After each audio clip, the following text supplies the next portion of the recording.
Leanne here, Leanne Haley Burton, intuitive consultant. You know, throughout the years, I have been asked many times by people about their spiritual pathway. I want to find my spiritual pathway. How do I find it? How do I get on it? And there's a belief that somehow or other life will magically transform when they find this spiritual pathway. I do feel that a lot of people feel that their unhappiness will disappear, or that they will become calmer, or that they will be able to cope with things. But you know, there's a lot of stuff within the psychic, spiritual, intuitive arena that we do have to take with a bit of a pinch of salt.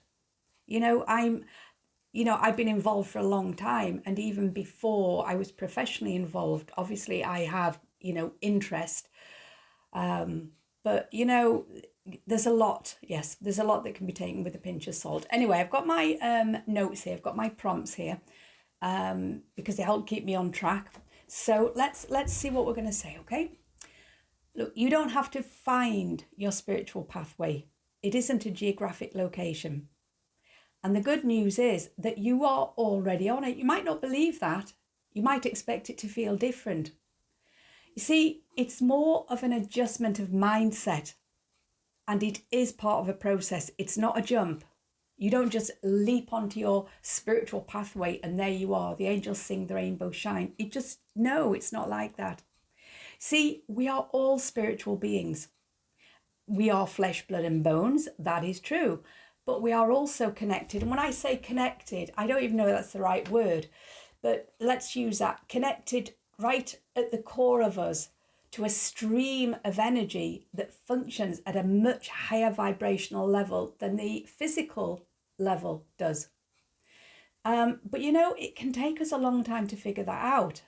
However, we can reach the point at which we are moving in and out of that higher vibrational energetic stream.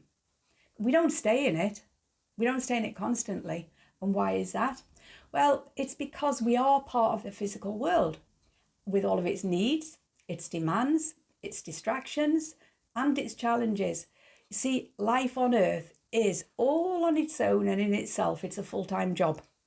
And you know what? That's absolutely fine. That's the way it is. That's the way it's supposed to be. So we grow into our spiritual path. We're on it, but we grow with it. We evolve with it. Do you understand? We get to understand it. And that takes conscious effort and it takes awareness. And you know what? We're supposed to mess up. We're not supposed to have all the answers when we're young. We're never going to have all the answers. Right up until we take our very last breath in this world, technically speaking, we are supposed to keep evolving and growing. And I know that a lot of human beings don't think like that because, old age comes along, and old age, we have old age of the body and we have old age of the mind, and sometimes we get both and sometimes we get one or the other, dependent on how we are maybe, and dependent on the look of the draw. But technically speaking, where we are able to, we're supposed to keep evolving right up until our last breath. There is no point where we suddenly stop and go, well, I'm this age now, so therefore. I know, again, that's how lots of people live. But, I don't think that's how it's supposed to be. It's just what we do. So, what we want to avoid, though, this is my view, and you may completely disagree, because, the world of spirituality, it's a very subjective one. It is what we believe it to be. It is, isn't it? So there are things, though, that I feel are important to avoid because I don't think they have anything to do with that higher energetic vibration. And when I say that, I don't mean we're supposed to be goody two-shoes. Not at all. I don't know whether any of you out there have any kind of faith or belief, say, in Jesus. But if you read the New Testament, you will find that Jesus was not a pussycat. Jesus was not a pushover. Jesus was, I like to think that if Jesus was alive today, that he'd probably be a biker. But Jesus was very passionate. Jesus had attitude. Jesus could be sarcastic. Jesus had a bit of a temper. All of this is there in the New Testament. So, I'm not preaching religion. I'm just saying, because I just find that interesting. I I was raised as a Catholic up to my, the end of my primary education, and I never got it. It never made any sense to me. But again, that's just me. I'm not, making any judgments on anyone else's beliefs. All I'm saying is that this is not a religious thing that I'm saying here. And even if it was, it doesn't really matter. It might offend some people, but it doesn't matter. If they were my religious beliefs, then they were my religious beliefs. But I'm just talking generally here. So there is this idea that somehow or other we should be holier than thou and lofty, when we're being spiritual, which, is not true. But anyway, we'll kind of come back to that in a bit. So there are things that we need to avoid, I think, anyway. And the first one is intensity and overanalyzing. Now that goes for all areas of life. So now I'm not suggesting that people don't analyze. I'm not suggesting that people don't think and don't break things down, because I do that constantly. But especially where anything that's emotional, so that can cover the subject of relationships and love interests, and definitely spirituality. There is a tendency at times towards intensity, and intensity is not a good thing. So it is possible to be an analyzer, to think and to break things down without becoming intense. Intensity blocks the flow of energy, and it can render us frustrated and joyless. But it often gives people a sense of purpose. If they're being very intense, they think they must be thinking harder than everybody else. But intensity is not comfortable, is it? It kind of clams us up, it clams up our mind. So I think that we need to be aware when we're becoming overly intense, okay? And in this situation with regards to our developing spirituality or our connection with our spiritual self. Better way of putting it. I'm just going to sip my tea. And actually, I'm going to put my glasses on. There we go. Right, you see, so yes, now the next thing on the list is smugness. And I have witnessed plenty of this within the psychic and spiritual arena throughout the years. It can be a bit of an us and them kind of thing. Look how advanced we are, compared to them. And it can be a bit, the muggles, what they don't know.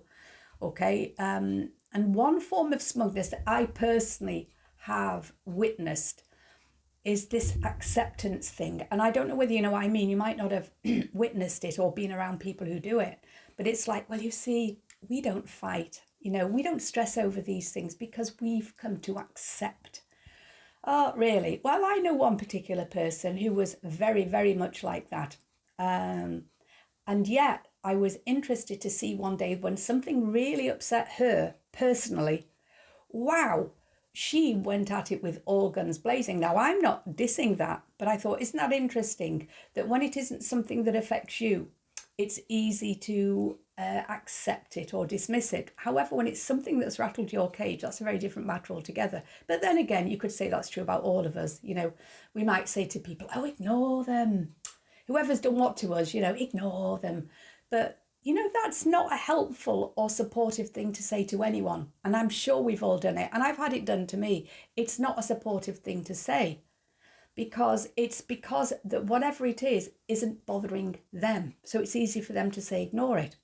Anyway, but, we're getting off at a tangent here. But it works within the spiritual arena as well. See, because then they've arrived, haven't they? When they're accepting everything, they've arrived. And people have a need to put lids on boxes and, tie a bow around it and cross the T's and dot the I's. But that's something to avoid. Another thing to avoid is passive-aggressive spirituality. And it is very common. And it can be competitive. It can come in the form of one-upmanship. It can be the making of sniping comments accompanied by a smile or a spiritual platitude. It's like a sting, love and light, sting, we can use it against them. Now, I've had this used against me, not for a long time, but it did used to happen, where if a customer in the past hadn't liked their consultation and they'd been pretty nasty, not just, oh, hi, Leanne, blah, blah, blah, but pretty nasty. And I'd go, hey, hang on a minute. They'd go, you're not very spiritual, are you? You see what I'm saying? Ooh, brr. Right. So look, the most spiritual people that I personally know, I don't know about you, I can't speak for you, but they are just being themselves as they explore that aspect of themselves. They laugh, they cry, they swear. A lot of people I know swear. They get back up every time they fall, and they recognize that life is not only, life doesn't just have order in it, but it has chaos in it as well, which is why I've got another video out there, an audio recording actually, about the spiritual lie that makes you believe you are responsible for everything. I feel very, very strongly about this stuff. I feel very strongly about it. And there is chaos as well as order in this world of ours. And sometimes chaos just comes to call. It does. We haven't attracted it. It just comes to call. So, and these people, they tend to be quite curious. They tend to be expressive. They tend to be passionate. And they can be as annoying as the next person. They're not perfect. But in other words, they're keeping it real. They aren't playing at spirituality or adopting a persona, like trying a coat on. They're doing it and being it, but in their own way. And that is how it's supposed to be. Well, that's what I think. There's another no, and I've actually done this myself, lecturing others about spirituality. Yes, I have done it in the past. I know that I have. Or getting onto the subject and not knowing when to shut up, and then embarrassing sometimes the people that you're with who aren't maybe as passionate about it as you are. But no, I've done this, and then I recognized what I was doing, and then it's not okay to keep doing it when you recognize what you're doing. Okay. So I know that when we're passionate about a subject, it can cause us to be evangelistic. I can never say that word, evangelistic. Yeah. But we do need to be mindful. We do. So the next thing on the list, which is a biggie for me, is drama and theatrics. I know that it's very popular, but in my opinion, it's incredibly unnecessary. It's a smokescreen, and it can be a form of attention seeking. All you've got to do is look on any social media platform, and you will see so much rubbish talked in the name of intuition and spirituality. And there are those who approach the subject, it's all about entertainment. They want to be spooked. They love spooky. They want to be titillated. That's certainly not the service that I provide. And I don't believe that anybody who is providing that service, I think they're more entertainers or performers than they are either intuitive consultants or intuitive readers or intuitive life coaches. I don't like the term psychic. You're going to think I don't like anything, but I'll explain to you why I don't like the term psychic. Just earlier, I typed into YouTube psychic, and all of these, videos came up, and I don't know, I kind of feel like I moved away from them over the years. I don't know, I feel like it's something you kind of leave behind. There's a lot of claims and there's a lot of drama, and I don't feel that is the role that an intuitive consultant or a medium should be playing, because it's detracting from the subject itself. But you can't argue with the world and what they like, and so there's a huge demand for the spooky and the ridiculous. But there are others who are completely repelled by all of that, and they believe the truth about, now you may disagree with this, but the truth about our natural God-given capacity for intuitive reasoning and assessment. So either you'll say, well, it's God-given, or we naturally evolved with it, dependent on what your beliefs are. But, there are people who will believe that is being reduced to cheap backstreet fortune telling. And that is a separate business altogether. That's a completely different business. But unfortunately, anything that is, intuitive, spiritual, and I'm going to have to throw psychic in there. There's nothing wrong with psychic. It's a perfectly wonderful word. And there are people out there who are very good at what they do, who call themselves psychics. And years ago, I used to use the term, but now it's got such an association with a tacky underbelly of this work that I don't want to be included in it. I don't want to be included in it. I think we should be evolving beyond that point, Well, we should be, shouldn't we? It's what now, 2022. And there are a lot of things that we should be growing beyond now or understanding more. So look, if your life is nowhere near the way you'd like it to be, please don't worry and don't believe that by not being on your spiritual pathway, right, that, you're wrong, or, you're to blame for that, or, and don't think that if you can get on your spiritual pathway, everything will be wonderful. The angels will sing, the rainbows will shine. Life is tricky at times. And we're either in a state of kind of standing still or stagnancy or moving. We're doing one or the other. And so what you understand today, you probably didn't understand a year ago or 5 years ago. What you'll understand in another year or 5 years will be different to what you understand today. You've got to leave space for that. You've got to make allowances for that. And so, you see, the nature of our spirit is childlike, curious, creative, and it's freedom loving. So this is how I view it, and you may disagree. I'm not forcing my views on anyone. I believe each of us is a unique shard of the great source of life, the great creative force of life. Give it whatever name you want. And I believe that we're a soul, we're a shard. I believe our spirit is the nature of who we are. It's like an energetic recording of who we are, if you like. And that when we die, the only thing we take with us is our spirit, which, really tells the tale of who we are. So you've heard the phrase mean-spirited, low-spirited, high-spirited, all of that. When we die, who we are at that time, that is who we are. What we know, what we believe, what we understand, that is where we're at. And our spirit is that side of us, that kind of record of us, if you like. So whilst we're alive, then there is ego and there is spirit. And so our ego's job is to keep us safe. That's what it does. It keeps us safe. It wants to make us right. It wants to make us safe. Our spirit's job is to evolve and grow and expand and experience and run with the wind in its hair. It's never about being intense. It's never about being superior to. It's never about being better than or knowing more than. But it is about operating from our higher self more often than from our lower self.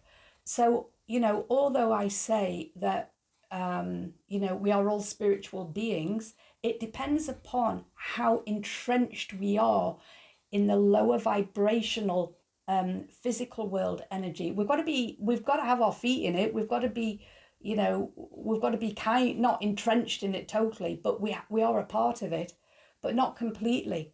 And you will know when you're around somebody who is much more entrenched in that lower vibrational energy.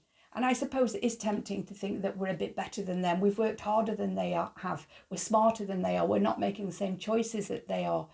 But then there is a saying, and I think there was a question, and I think it was in the books Conversations with God, book 2, I think it was, years and years and years and years ago. I haven't even seen those books for years, but this stayed in my mind. And the question was, when did I do that?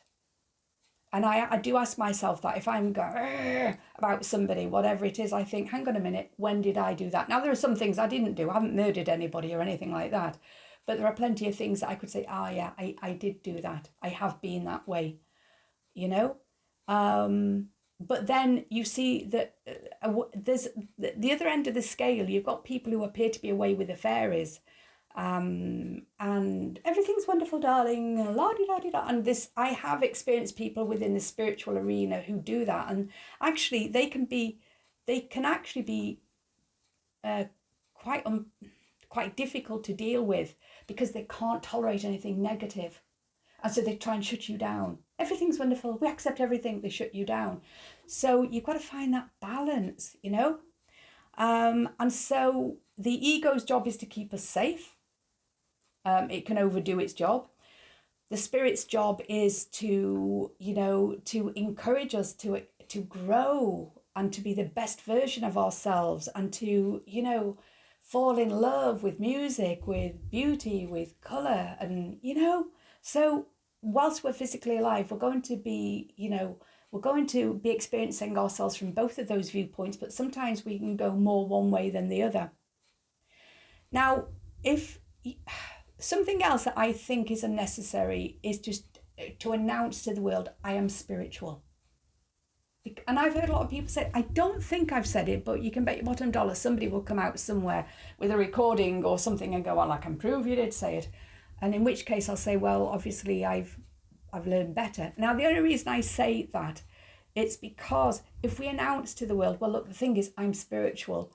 Well, we're separating ourselves off from others and we're putting a label on our heads because we are all spiritual.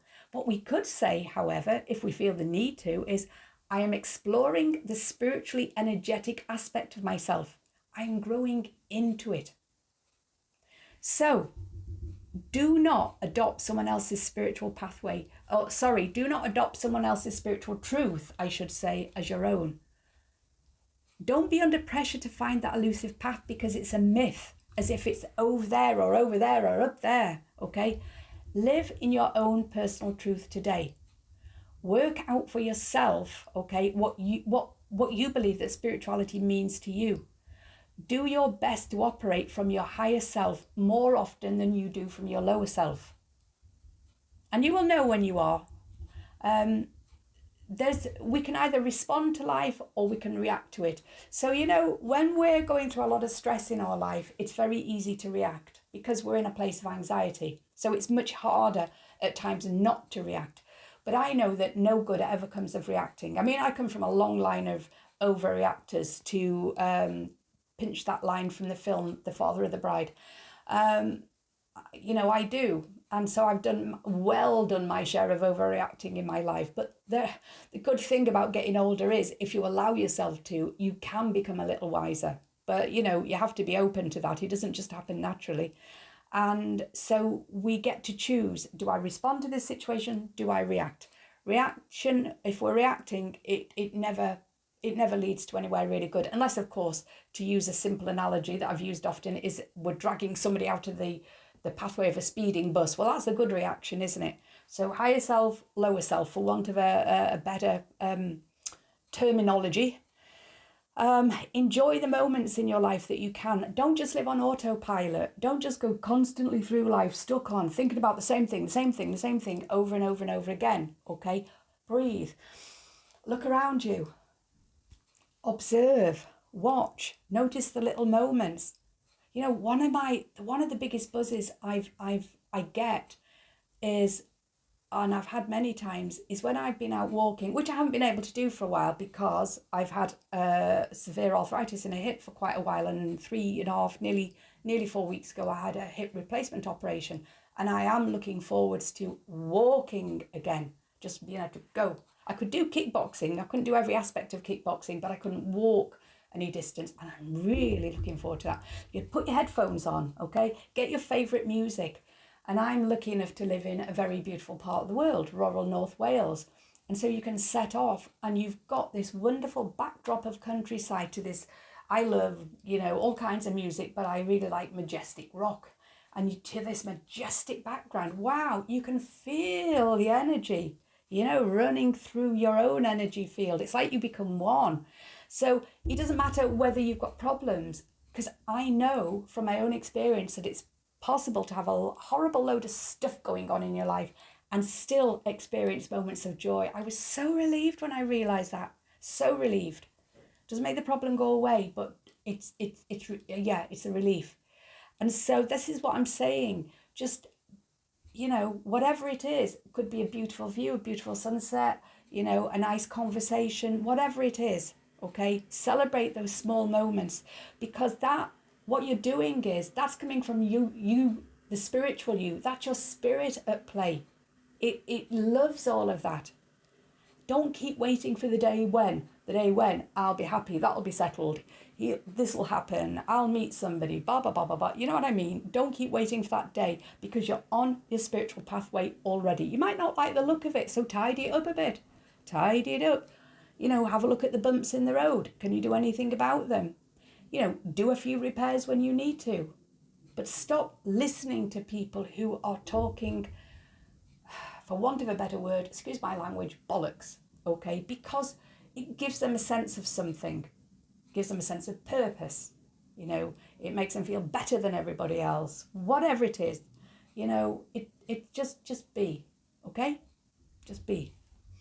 Now look, I'm going to make more videos anyway. I can take my glasses off now. I'm going to make more videos. So if you've enjoyed this video or got something from it, please like it and please subscribe, because that will help me. And, you know, my mission is to keep it real, is to keep, you know, spirituality, intuition, it is to keep the whole thing real.